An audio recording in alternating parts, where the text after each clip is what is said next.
જો તમને એલ્બોના આ એરિયામાં પેઇન થાય છે તો આ હોઈ શકે છે ટેનિસ એલ્બો. તો ટેનિસ એલ્બો છે શું અને થાય છે શેના લીધે એના વિશે થોડી જાણકારી મેળવીએ. તો ટેનિસ એલ્બો શું છે કે તમારા હાથમાં એક્સટેન્શન મસલ આવેલા હોય છે. એક્સટેન્શન મસલ પર સ્વેલિંગ આવી જવાના કારણે તમને દુખાવો થાય છે, કામ કરવામાં તકલીફ થાય, એવું બધું થઈ શકે છે.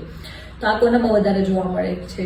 તો કે જે લોકો કન્ટિન્યુઅસ રિપીટેડલી મૂવમેન્ટ કરતા હોય એ લોકોમાં વધારે જોવા મળે છે. લાઈક જે લોકો હેવી વેઇટ લિફ્ટ કરે છે, કોમ્પ્યુટર વર્કર્સ છે, લેડીઝ લોકો જે ઝાડુ લગાવવાનું કામ કરતા હોય, કપડાં નીચાવાનું કામ કરતા હોય, રસોઈ બનાવવાનું કામ કરતા હોય, એ લોકોને વધારે જોવા મળે છે.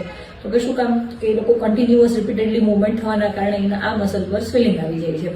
તો આ મસલને સ્વેલિંગ રિડ્યુસ કરવા શું કરવાનું છે કે તમારી આજુબાજુની મેડિકલમાં એક ટેનિસ એલ્બો બેલ્ટ મળે છે, જે તમને ઇઝીલી મળી જશે.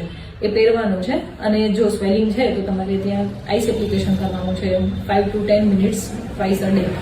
અને જો વધારે તકલીફ છે તો તમે એના માટે ફિઝિયોથેરાપી બી કરાવી શકો છો. એમાં ઇલેક્ટ્રોથેરાપીમાં લાઈક યુએસ છે, ટેન્સ છે, ક્રાયોથેરાપી એ બી લઈ શકો છો. એના માટે 3 સ્ટેપ બાય સ્ટેપ એક્સરસાઇઝ તમને શીખવીશ. તો પહેલા શું કરવાનું છે? Release, stretch and strength. તો રિલીઝમાં શું કરવાનું છે? તમારે આ હાથની આંગળીની મદદથી જ્યાં તમને સ્વેલિંગ છે તેના પર આવી રીતે હળવા હાથે મસાજ કરવાનું છે 5 to 7 મિનિટ્સ માટે.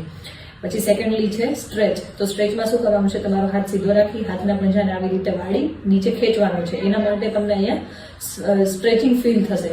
આવી રીતે ખેંચી 5 to 7 મિનિટ્સ માટે સ્ટ્રેચ આપી પછી હાથને આવી રીતે મૂવમેન્ટ કરવાની છે. અને થર્ડલી છે સ્ટ્રેન્થ. એક પાણીની ભરેલી બોટલ લેવાની છે. પાણીની ભરેલી બોટલ હાથમાં લઈ આવી રીતે મૂવમેન્ટ કરવાની છે. હાથ ધીમે ધીમે નીચે લઈ આવવાનું છે, પછી ધીમે ધીમે ઉપર લઈ આવવાનું છે. આનાથી શું થશે? તમારા હાથને મસલની સ્ટ્રેન્થ વધી જશે. આ 3 એક્સરસાઇઝ કરશો એટલે ટેનિસ એલ્બોમાં તમને રાહત મળી જશે.